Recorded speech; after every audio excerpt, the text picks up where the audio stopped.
Greetings, everybody. Welcome to Santa Monica KTC, weekly Thursday Sangha gathering. Really happy this evening to have Lama Karma with us. We'll be discussing Ngöndro. And yeah, it's a great start to the new year. We have a website, which is santamonica.ktc.com, where if you would like to make a donation to Lama Karma, you can do so on our website. You can also do so with the newsletter that we send out every week. We'll also have some great programs coming up this year, so stay tuned. And yeah, so Happy New Year, everyone, and thank you, Lama. Please put your microphones on mute too. Mine also.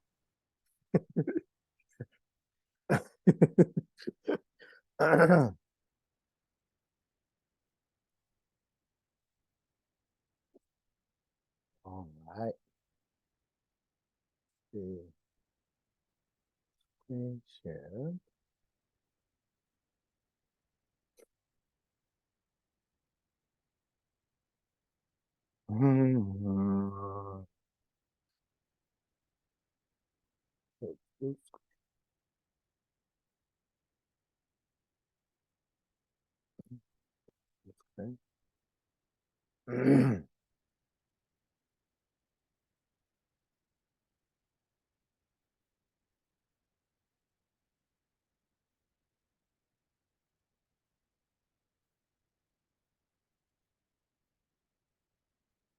All right. Happy once again, happy 2024. And in a way we say very happy, and on the other hand, like how happy it could be, it's depending on how we use it. And I think I may not I think, but I don't think I did well in 2023 there. And I tried to like in life, like you were excited in 2023, and I was encouraging everybody, and also talk about how important it is. And we were supposed to recite a lot of the 37 Bodhisattva, and then slowly kind of time goes on, month goes on, then kind of went different direction, and I didn't complete 1000 recitation of the 37 practicing Bodhisattva, which is not so good. And so it's more like meditation, and we are excited to learn meditation at the beginning, especially when we become Buddhist. And so we come with such very, very emotional expectations that things go well, especially meditation will go well. And then once you start to practice, and then because our expectation is so high, and expecting the meditation could be so liberating, fascinating, and something so exciting, and when that's when we don't meet the expectation, then we kind of everything fade away. So that's why I think I'm not saying anything about 2025 going to do so well. Especially, if I say something, promise you, nothing will accomplish, And so what I discovered, as I mentioned, regret in 2023 that I didn't do that well.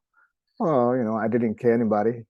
I didn't, rob or steal or something, but I still, as a spiritual practitioner in Buddhism, and I don't feel like I live really up to how it's supposed to be. And when Max asked me, like, there will be, teaching schedule for me for Santa Monica in January, and he asked me when he would like would like me to start, and I said as soon as possible because I want to make sure that at least the first month start with something good. So that's how it happens. And before we start actual session, well, I also wear this new, nice, fancy clothes. So it's kind of very new and given me by my dad and my family with love, and that has a lot of blessings. So I feel like, I don't have to teach, simply sit there and show, the majestic and the newness and just sit there. So let's start with, bodhicitta, thinking that this session is for the benefit of all sentient beings to achieve enlightenment, and the teaching starting in 2024 in January, early January, and we try to have good motivation. I think motivation is extremely important, and motivation shape our mind. And so let's start the teaching with bodhicitta.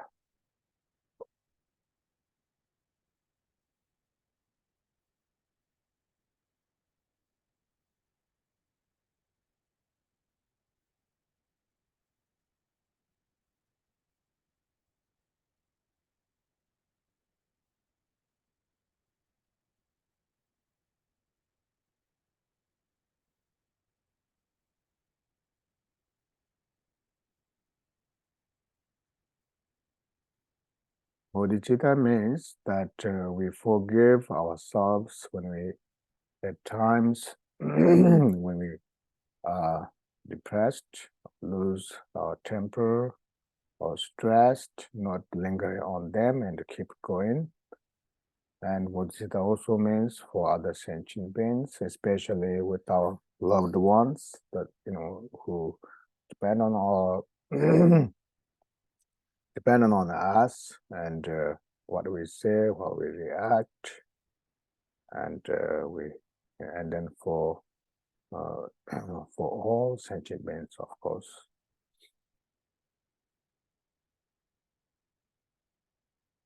And in order to have genuine compassion and bodhicitta, it's all about sincerely remembering the kindness of our gurus. And so we will be chanting the lineage prayer, and the more we practice Dharma, the more we miss or more we truly appreciate gratitude towards our spiritual teachers who give us the light and for us to go on this liberation path. And so let's start with lineage prayer.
Shenlong Ganje Kambra Sombaje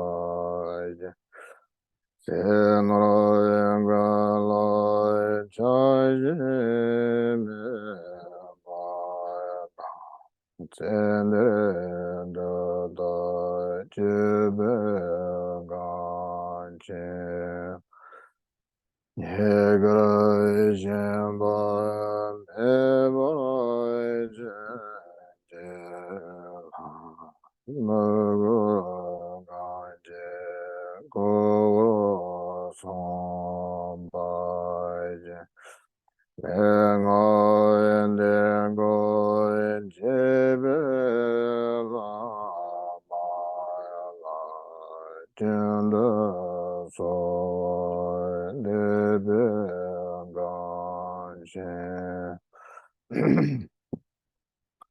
Yame Amaga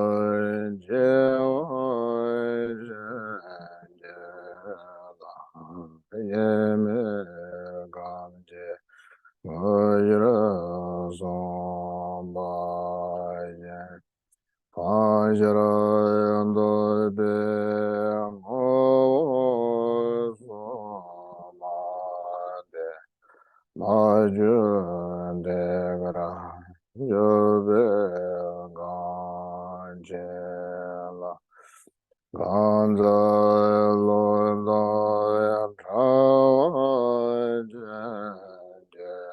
La Nando Jagra Zombaya Jaya Maya Jaya Java Mangara Chavangangela Konde Yeme Jajela Chevanganda Yanda Lamanda Gamen Junje Alayla Sadalanje Yaderazon Doje Jange Bavoja Dojo Doje Jange Kovo Nyodojo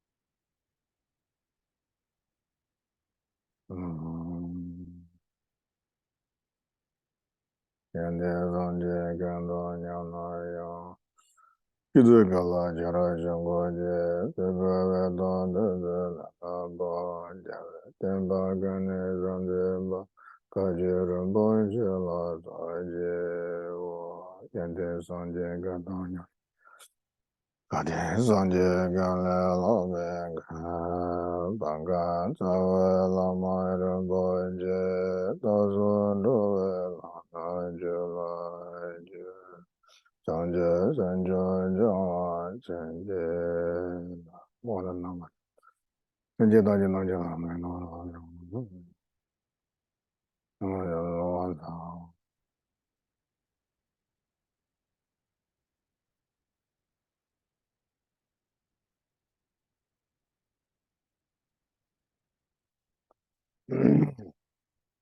Lama Karma. Yes, sir. I'd like to read a brief bodhicitta prayer before we start. Yes, please. Okay.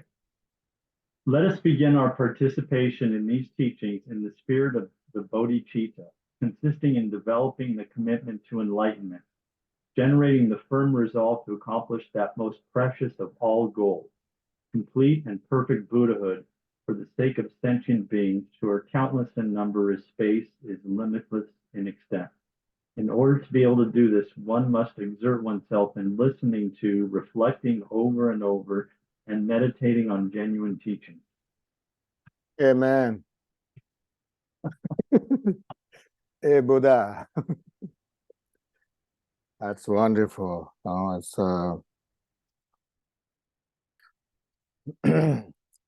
so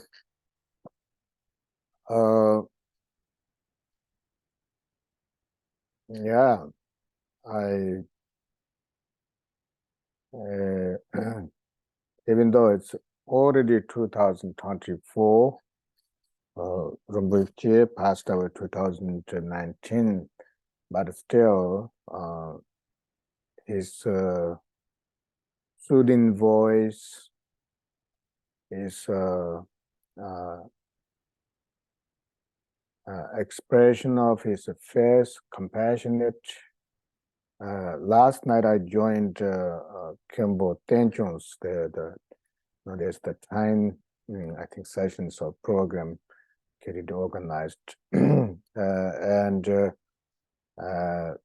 he was talking about the expression of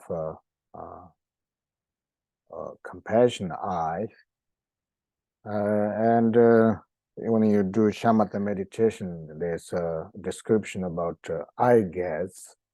Not just just a smile on the kind of face or compassionate eye, and the immediate kind of expression from me is remembering how Rinpoche is not just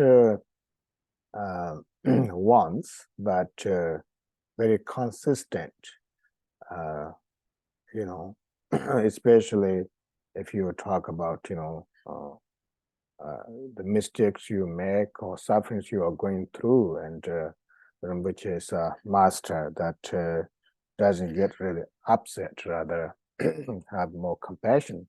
And he would be very strong and steady to tame us at the same time that compassion eyes or face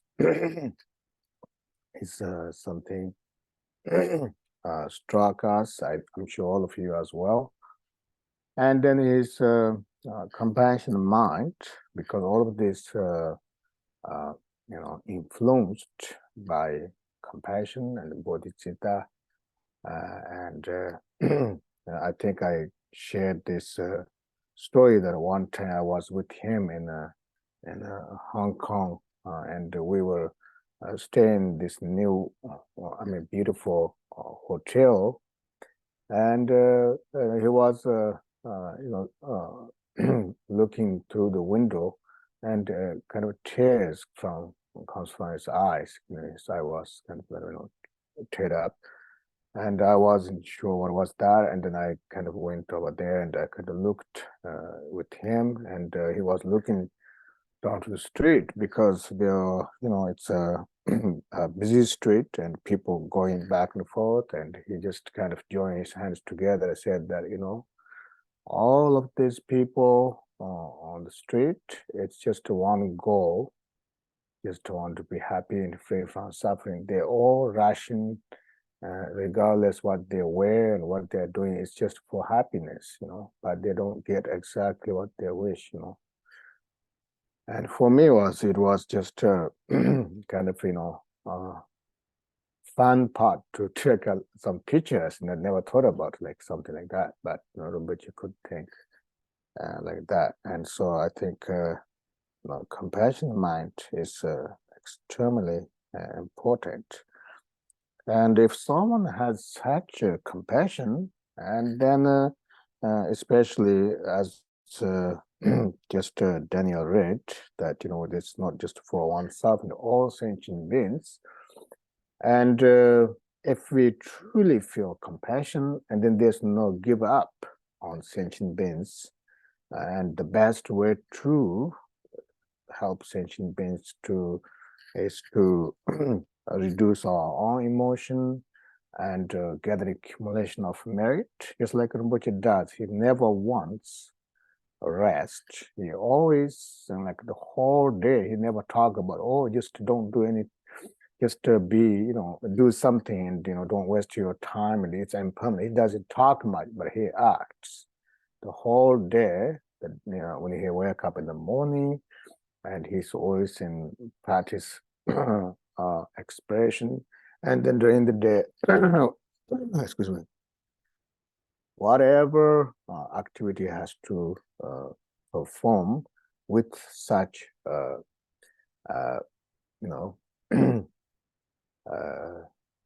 preciseness and dignity, but also so happy, and he never complained once that how difficult it is, and KTG been through a lot of up and downs, and but you always have this unshakable diligence, unshakable courageous and devotion, and that's actually the true compassion. He never look down on anybody, and the more we being with him, I think I also expressed when I first came to US in 1997, and I was like, oh, I'm his nephew and he's my uncle. That's pretty much. I didn't I know him, but he was a very respected master, but didn't think of it much. But the more you stay with him and the more you observe, it's just so amazing. And really shows that how practice could, a real great master should be, and how practice really works with our ego. Because that's the danger we have in the West, that the more you study, and maybe you are in different position, or become like a different kind of outlook, etc., and seem like helps to engender our ego rather than really overcoming our ego, and appreciating that how Dharma practice is supposed to work. And so back to compassion. So once we generate sincere compassion, and then we have this endless or like unshakable courage and diligence, and think about impermanence, because when you have compassion to all sentient beings, noticing that everyone is suffering tremendously, and we don't know how long that would be. We once become a Buddhist and such great masters, and once have this great opportunity to practice is for the benefit of all sentient beings. And then whatever you practice, especially today's topic is Ngöndro practice, and there will never be complain about practice and the hardship of prostration or Vajrasattva, mandala practice, Guru Yoga, nor will there be anything like praise oneself, how greatly you did or such. It's all about compassion. And so preliminary practice of Ngöndro is always has to combine with compassion. As Jetsi Milarepa mentioned in his songs, that he also, even though it's all realization songs, but there are so many Milarepa, pretty much taught everything what Buddha taught in his 100,000 songs.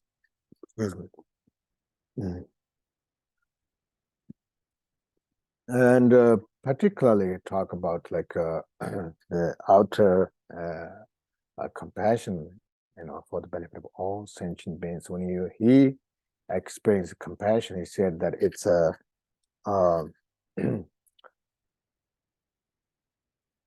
unbearable compassion. He used that word, unbearable. Unbearable does not mean that he's in suffering. Like when we sometimes see something, our compassion is so combined with attachment, we suffer with if we see our loved ones suffering, and because we cannot think of other sentient beings. We only kind of focus on our loved ones, so we suffer a lot. But if someone truly think about all sentient beings as Buddha taught, then you kind of it helps to engender compassion. So when Milarepa says that he generated unbearable compassion, which means that there's no room for laziness. There's no room for laziness because sentient beings suffering, and he constantly practicing. That's exactly what I saw when I was with Rinpoche for 21 years. And Rinpoche once, I've never felt that he was once rested. Even he's sitting there for his practice. I remember this particular, there's so many occasions, of course, being with him so many years.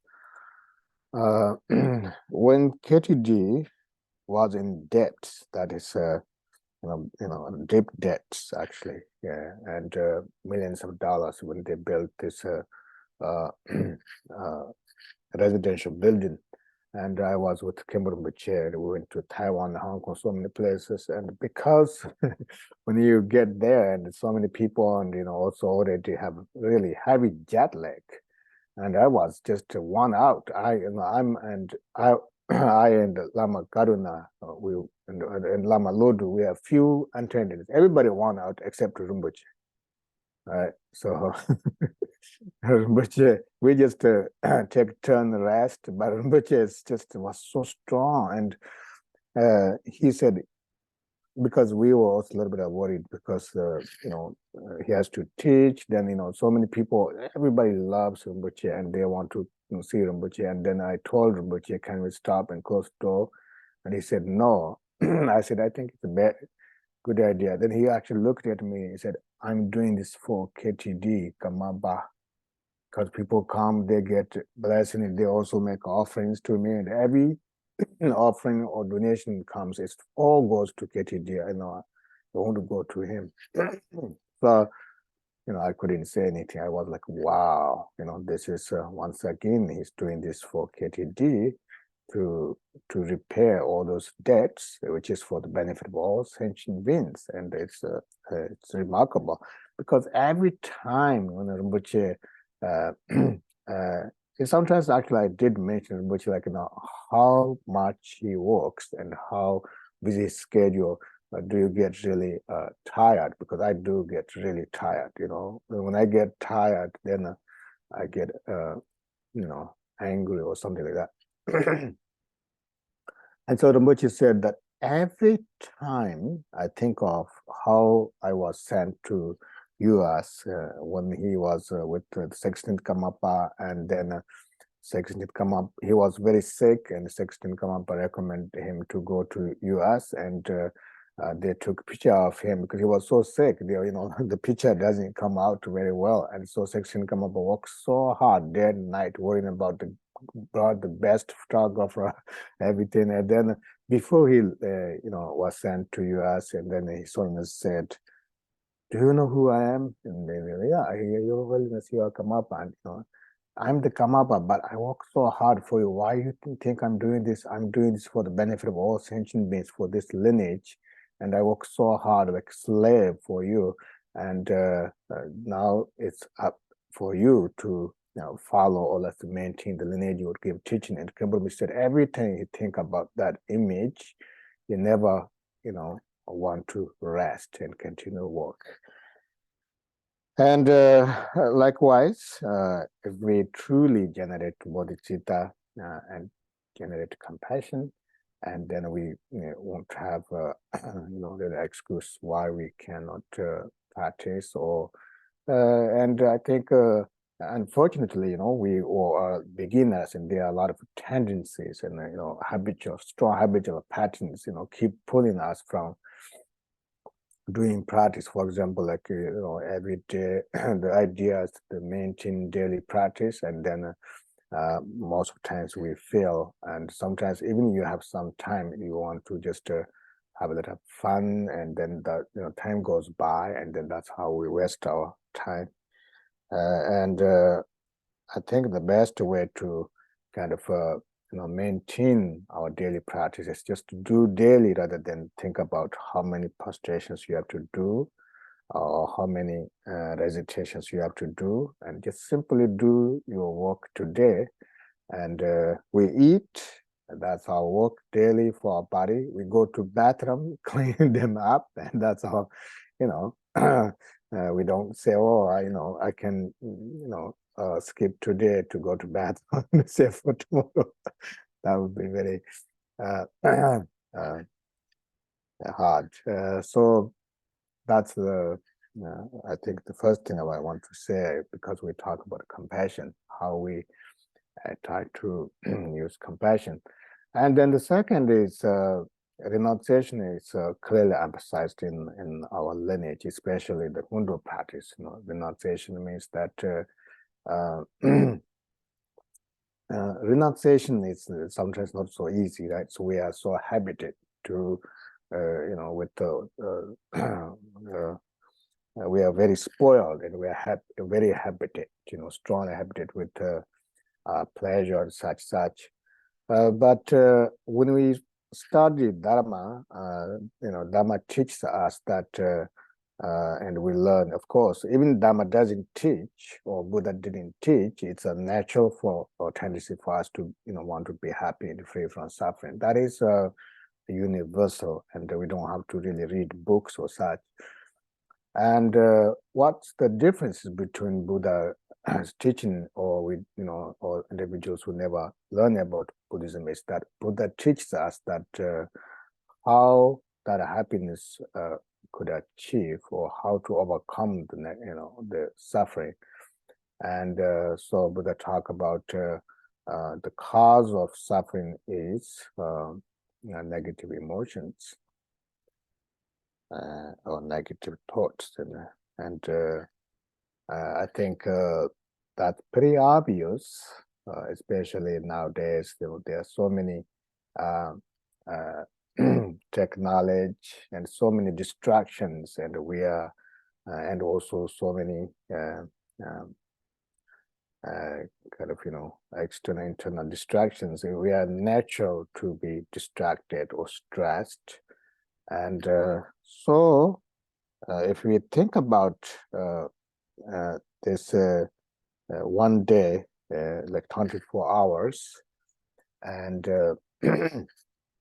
what we truly do with the 24 hours, mostly, of course, sleep, and then when I wake up, it seems like we are maybe 70% used our mind for distraction or frustration, or a lot of resentment, unfortunately, because of the sometimes environment does affect, there are so much killing, so much hatred, everything kind of does a little bit affect us, and so that's how we spend. And then our primary wish to be happy is seem like almost opposite. We really wish to be happy, but what we are doing is opposite. Just like Chandideva mentioned, all of us want to be happy, but what we are doing is constantly going after suffering, cause of suffering, and that is just a fact. And so that's why I think our daily practice start with compassion. I used to start teaching or like practice, pretty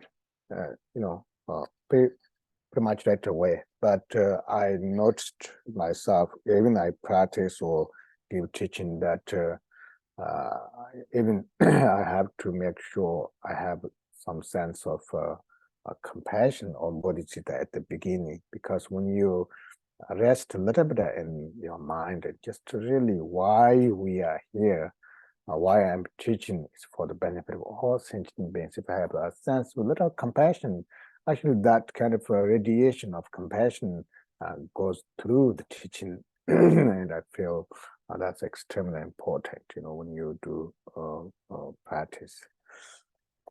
And so renunciation, one hand is, wishing to free from suffering, which is obvious for all of us. On the other hand, is compassion, wishing for all other sentient beings free from suffering. So if we have compassion and renunciation, then naturally arise, diligence. We would be more diligent, and so the diligence may not affected by force. Maybe the diligence not affected by outlook, or because it's a tradition in the Buddhism to do Ngöndro practice, and I have to do it whether I like or not. Rather, the diligence can be influenced by joy, because once you see that when you practice meditation or generate compassion, there's a systematic change in our mind. It's more happier and more peaceful, and that's exactly what we wish for.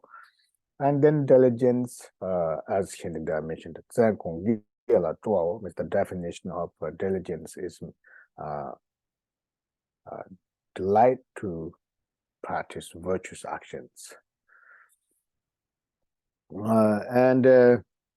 So that means, as I give an example of Kimber Rinpoche, and even though he works so hard and day and night, and he always really busy, however, he's very, very happy because that diligence has this such a natural diligence. Is so delightful because he knows that this is the everything what it does, body, speech, mind, is to get an accumulation of merit and purify negative karma. That's the way to achieve happiness and enlightenment.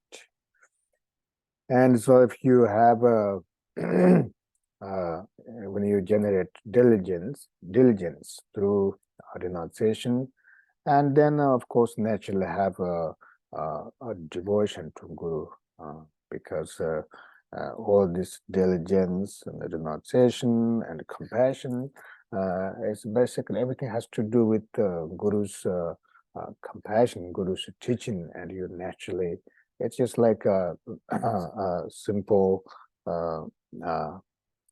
common thing. That means if someone, if we're in trouble, whatever way, and someone just selflessly help us, and it's natural for us to remember their kindness.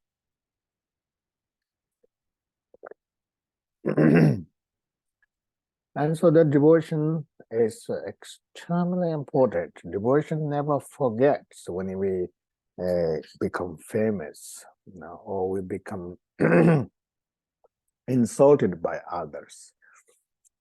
Devotion, Guru is just so, if you are very, if you are devoted to Guru, Guru is like become soothing. I remember once there was a teaching or talk by the Lama, said something like, it was in actually, where was it? In the, he said something like, when you are suffering, just look at my face or think of me once, and I will benefit, or something like that. And for me, truly benefits when I go through suffering, and I have big picture of Kimber Rinpoche, smiling and all over my place. Well, I think of Rinpoche, how he talks, like, sit next to his knee and smell his fragrance, and then hear the soothing voice. And it is true that, the sense of liberation of your sorrow. So devotion is extremely important. So then we have a compassion and renunciation and diligence and devotion. And then naturally arise undefiled liberation of mind. We are forced to awaken, so to speak. We are forced to, even there's no such thing, even we don't want to liberate. There's no such thing. That's how they use the terminology. Even if you don't want to liberate, you naturally be liberated. And you may not even look for liberation, simply satisfied with such devotion, renunciation, and diligence, and so then naturally your mind will be purified. On the other hand, I think a lot of times we have a lot of depths about the visualizations or the practice, and then we have more negative influences, and then a lot of distractions, and then the practice becomes, it's like a relationship with someone that you had a really good relationship at the beginning, and then slowly kind of fade away and becomes like a, it's not so important, or it's not so exciting or such thing. So when that happens, Rinpoche used to say, if you have like less diligence and less devotion and less compassion or such, it truly shows that we have so much to purify negative karma, and you must read like the biography of Milarepa or great masters, how they practice. Especially he emphasized about Lojun practice, the 7-point of mind training, 37 practice of bodhicitta, sattva.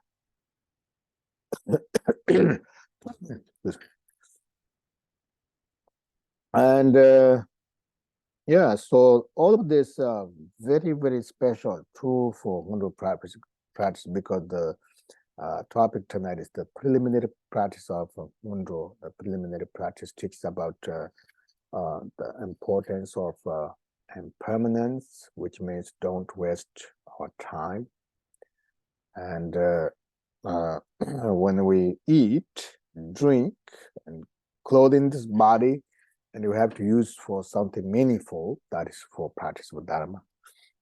And then this precious human birth, which is only happens once in a lifetime, or let's say we never know what will happen next lifetime. And then defect of samsara, connection with renunciation, and then karmic condition, is also actually connects with what I have mentioned earlier about renunciation. We wish to be happy, free from suffering, but that has to have right cause and right condition.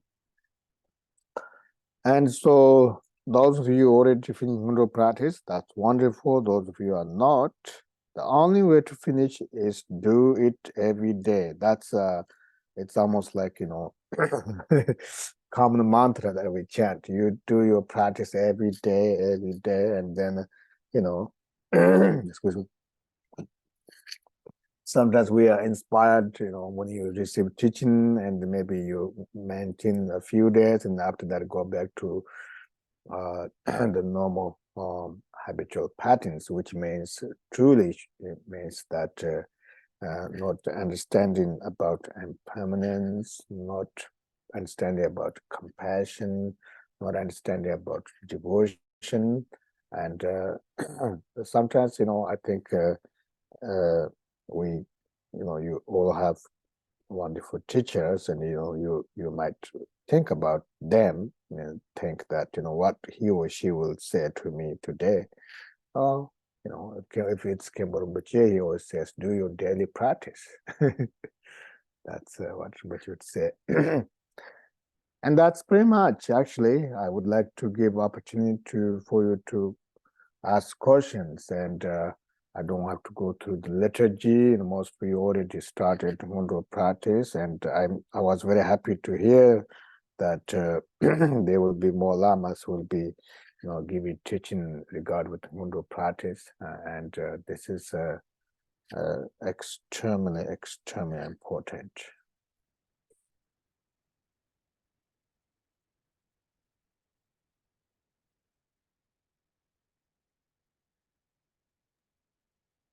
Lama Kama, can you switch to the text off so we can see you fully on the screen? That's what I'm doing because, that's important. Thank you. Especially I wear this very, very majestic cloth. Okay. Where's, okay. Oh, what's going on? Do you see it? Yes, perfect. Thank you. Really, I can't see myself. I want to see everybody instead. Yeah.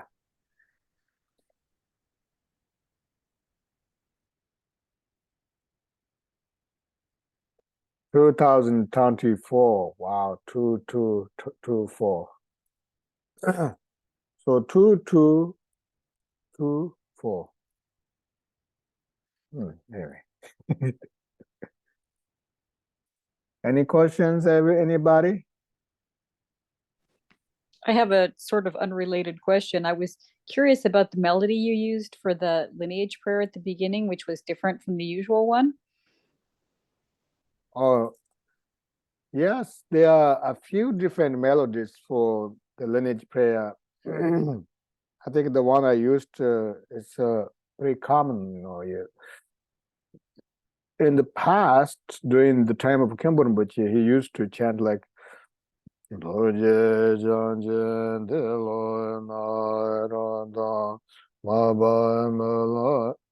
excuse me.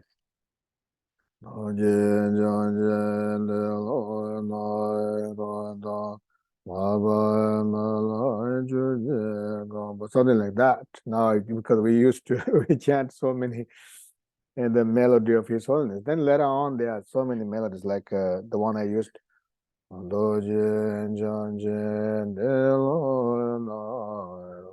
That's the one I used, right? And then there's Yeah,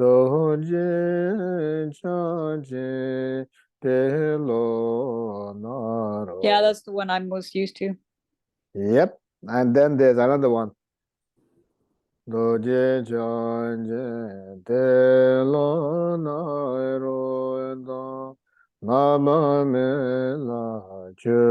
are many melodies. So yeah. It's just personal choice, or does it have anything No, to it's do with not. the time of year or which puja you're doing, or does it have anything to do with that? Very good question. No, actually, it's a personal choice. And sometimes I want to do one melody and then naturally come a different melody. It's so there are so many melodies, so which is good. If there's only one melody and if you start to chant that, it forgets, that would be very hard. Thank you. You're welcome.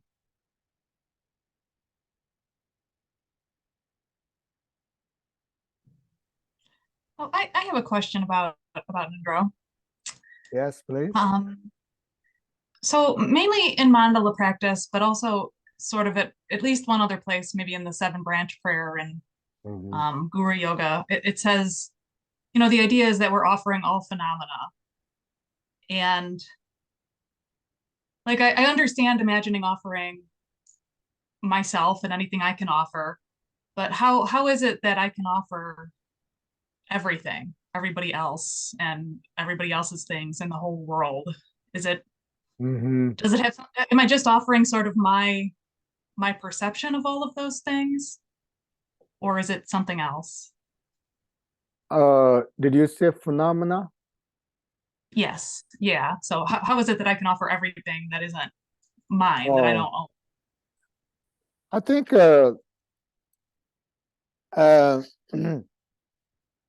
generally nothing is owned by anybody. everything, what we see, the phenomena, as you used the word phenomena, is a feast of bliss. It's no longer a confusion or belonging to anyone. So basically, we are saying that, everything, outer, inner, everything that I manifest and offer to all sentient, all Buddhas, Bodhisattvas, for the sake of all sentient beings, because sentient beings, unfortunately, as you have mentioned, they feel belonging to something such, that's the fixation. So we are basically transforming those fixations into feast. Like when we offer a feast, it says that whether it's good or bad or pure or impure, everything manifests into feast or blessing or offer. So one hand, conclusional way, maybe you might think, well, how can I do that? It's belonging to somebody, but ultimately nothing's belonging to anybody. So that is the highest gathered accumulation of undefiled merit.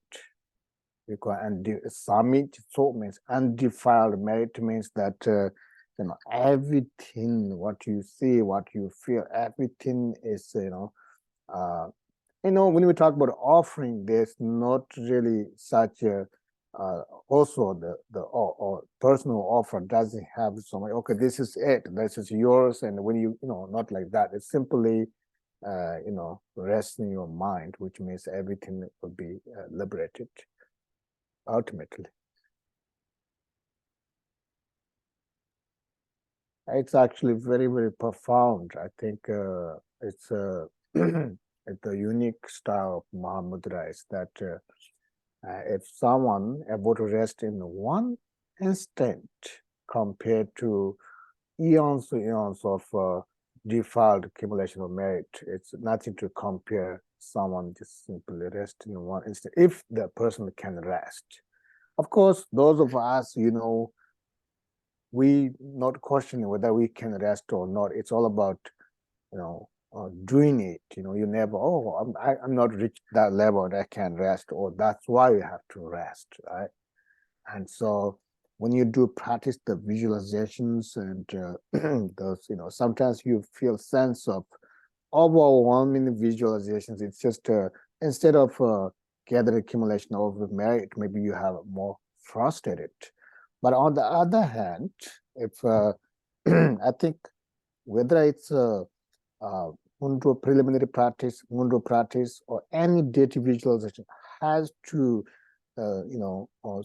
have that richness of liberation. You offer everything, the mandala offering. At the same time, not totally focused on the visualization, but inherently you are also resting your mind, right? So that is such a deeper connection with your mind, and then you feel a sense of really affecting from deep of your mind, rather than, okay, I chanted today like mandala offering 1,000 times, and that's very good, but that's the really affecting your emotional level liberation is really, really important. That's how you really trust, arise the confidence within your mind when you're affected with your mind inherently. Thank you. Denada. Do we need to have the Vajrayogini Abhisheka to do the Guru Yoga? No, according to Khenpo Rinpoche, it's just even like when you visualize yourself as Vajrayogini, Rinpoche also mentioned many times that you don't have to focus on how you look like. Okay, now I am become Vajrayogini, she's holding this, color is this, what the significance. He said that's not important because you are not really practicing Vajrayogini. If you're doing Vajrayogini sadhana, there's outer, inner, the secret, so many visualizations, but because you are doing Ngöndro practice, you simply think that you are Iram deity and you are pure and like a pure mirror, and so the reflection of Guru's blessing manifest on the clear mirror. Okay, thank you. 2024, I want to be happy.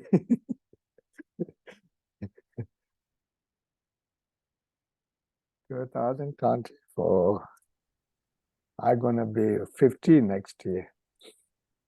50. 50? You look so young. Hmm? You look Because so I young. because I shaved because it's getting gray.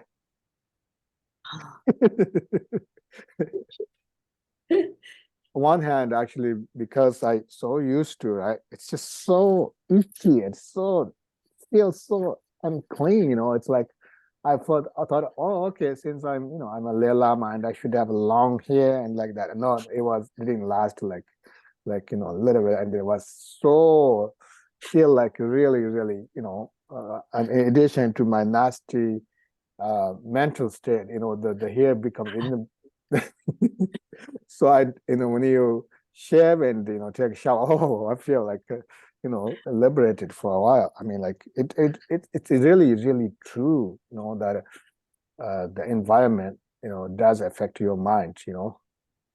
And yeah, in Tibetan tradition, I'm already in 50, so I refuse to accept that. So I'm Western calendar. I'm still in 49, hanging there. But truly, I hope that, you know, tonight talk is something, you know, influence with your practice. And you know, I'm not saying that, you know, your practice not doing well, but maybe, you know, tomorrow when you wake up in the morning, like you have different mental state, truly, and then something that you can carry every day, right? And as well as myself, you know, I also struggle daily practice. And then there's one thing I don't want to also forget, that is what there was the recommendation by His Holiness Karmapa to recite Vajrasattva mantra and 35 Buddha prayer. I sincerely think this is really important. And I know especially Vajrasattva mantra is like 100,000. It's not about the amount, it's about you doing it every day. It's, you know, maybe like 21 times Vajrasattva mantra and the 35 Buddha prayer once. You know, please do it. It's very important. You know, when a guru says something, I never question. The moment I saw that post, I immediately recite. I'm almost finished the 35 Buddha prayer and 1,000 times. I mean, I memorized. So sometimes I'm distracted, but you know, you never question to gurus. You know, when guru says you do this, then that's what I would do, and I would recommend everyone to really. It's not just you know, we're doing this for His Holiness, but we're doing this for the benefit of all sentient beings, especially our lineage. And this is, I feel like, you know, this is an opportunity to really purify our own damaged samayas. You know, we might think, oh, I'm very devoted Kaju lineage. I'm not sure. I'm really not sure, because you know, devotion is someone like Tilopa, like Naropa, what Tilopa says exactly does, and in Milarepa. But for us, it's like always questioning, I think. But you know, as a student, we just do it. So if we do those Vajrasattva mantras and 35 Buddha prayers, you know, regardless, you know, if you can count, that's good. Maybe not necessary to count, just to do it. That's my, you know, request. For the 100,000 Vajrasattva mantras that His Holiness asked us to recite, should that be counted separately than for Ngöndro Vajrasattva mantras? I think if you are doing Ngöndro Vajrasattva mantra, you know, you're doing it anyway, then you're going towards 100, you know, 1,000 times. But if you are not doing Ngöndro practice, or you know, like Vajrasattva part, it will be separate. You know, I done my Ngöndro practice, so I'm doing this every day, but it's not an easy one, right? it's not that easy one, especially Vajrasattva mantra, 100 syllable mantra. But it's not about like, you usually accomplish in 1,000 times, but rather you do it every day, as much as you can. Even you go around and try to recite. That's what I do. I mean, I don't get to sit still all the time. Lama Karma, I have a question about that. Yes. Because I was assuming when you were saying the Karmapa asked us to do the 100,000 Vajrasattvas, that was part of Ngöndro. Has he asked us to do an additional 100,000 Vajrasattva mantras in addition to what we've done for Ngöndro? If you've done Vajrasattva mantra before, that's not counted. It's completely new, and you should just, do it separately. Yes. Has he asked us to do the additional 100,000? Has Karmapa? I think when Karmapa recommended, I think he's more think about someone like Tibetans can recite fast, right? Because for us, like 100 syllable mantra, 100,000 times, which means that, if someone like monks, and they could do like 7 days, says like 7 days like completely isolated, like do this. Yeah, I know 7 days, they could complete maybe half or something. Because during my time, when I did a retreat, during 1 month, I did 4 times. So which means that I only need, how many, like 4 times 30 days. It's about like 7 days, actually, pretty much. So that's I think what he, that's how we recommend. But that's, as I mentioned, not question anything, how long it take, it doesn't matter. Recite it, Don't think about you're going to finish 100 100,000 times. And if you don't finish, I feel bad, I didn't finish. That's even better, better to recite it rather than feel bad or think about questions, speculations or such, right? Just to pick up the mala. That's what I did. The moment I read that letter, I have my mala and that's it, right? Good going.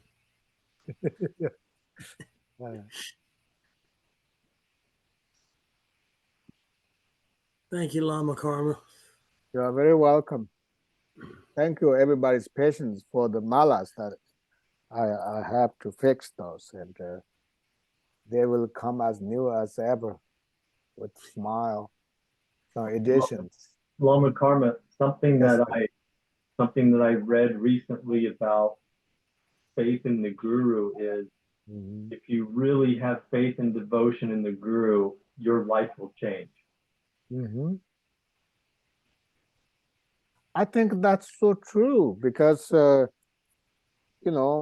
I think if I don't have a guru and someone like become life change like myself, I changed my life from monastic to lay lama, and I probably lost.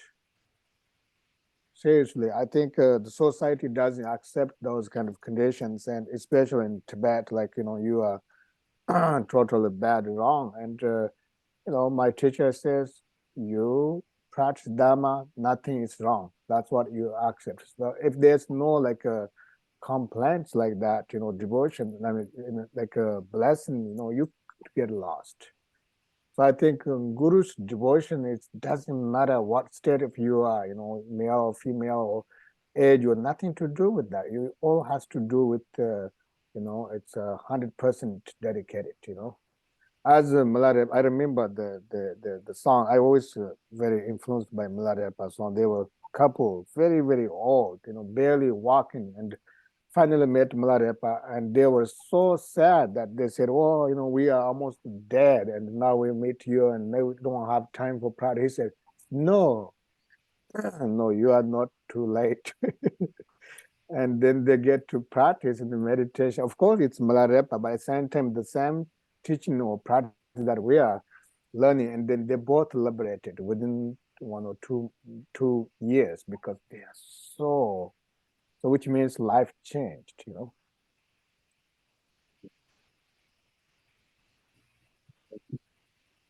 What is that sound? I hear sound like somebody taking shower or something. Or maybe there's a rain going on. So it's not. No, it's nothing here. I don't hear it. You hear? You don't hear it? I don't hear it. I think it's on I yours. Yeah, it's my mind. Noisy.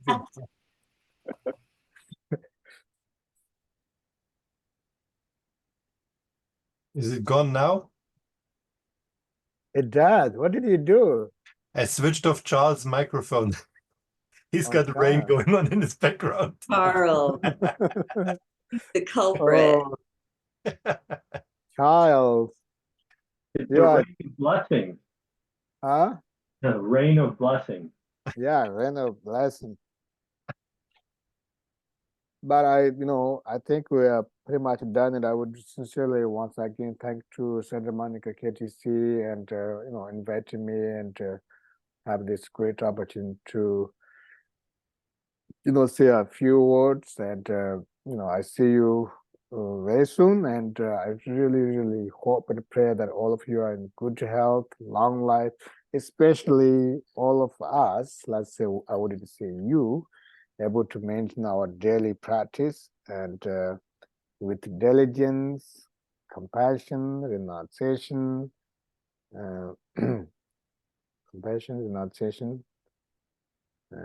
I was diligence and then devotion, and especially whatever you practice, able to connect to your deeper level of your primordial wisdom, that you feel a sense of liberation instead of like, oh, I have to do practice. It's a little bit of burden,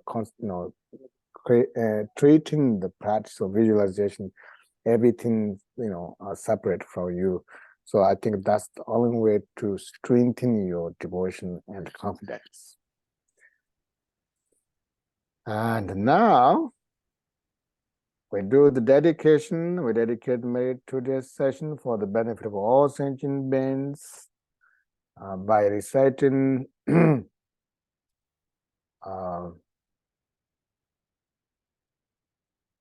this is full screen. By reciting this dedication prayer, dedicate the merit for all beings, long life of all the great masters, his ones come up, all the great masters, and also may we able to fulfill all the wishes of our gurus, may we able to do our daily practice, become a primary thing to do in daily, not thinking about whole year or many years, simply thinking about 1 hour or half an hour in a daily, instead of regretting next day or next month. I would have done this. Especially so much prayer needed for this world, so much people dying, killed, innocent people, children, everybody. And so essentially that's the compassion, that's the responsibility of a practitioner to at least send some prayers for the world. By doing so, let's chant this. Sonam de tamje zepanye tone nipa danam pamje jega nanche balon trubaye sepe cholen doga nyudo shu. By this merit, may we attain omniscience, defeat the enemy of wrongdoing, and free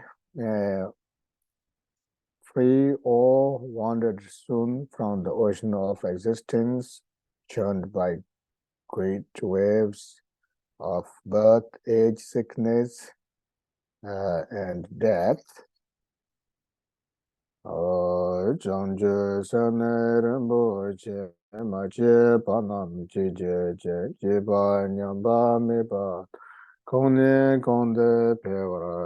May precious bodhicitta arise within those where it has not arisen. Weight has risen, may it not decline, may it ever grow and flourish.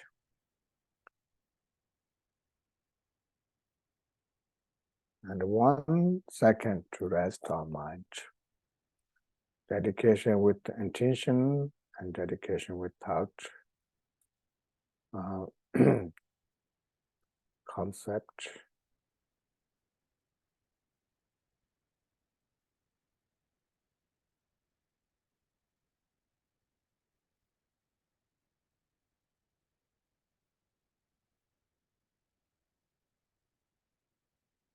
Which is ultimate mudita. All right, everybody. Thank you. You know, the dress up nice, huh? Very nice. Very nice. Can you say majestic? Yes, What it's else very you can majestic. say? Oh, Daniel, do you have the last joke that you can say something 2024 begin? Now, don't say this, you know. Be confident. No, I don't think I do. But if anyone wants to stay on for a few more minutes after Lama Karma signs off, you're welcome. We can have a little chit chat. Yeah, please do. And thanks so much. Once again, Happy New Year to everybody. Happy Thank New you. Year. Ramana, Thank Happy you. New Year. Thank you. Bye.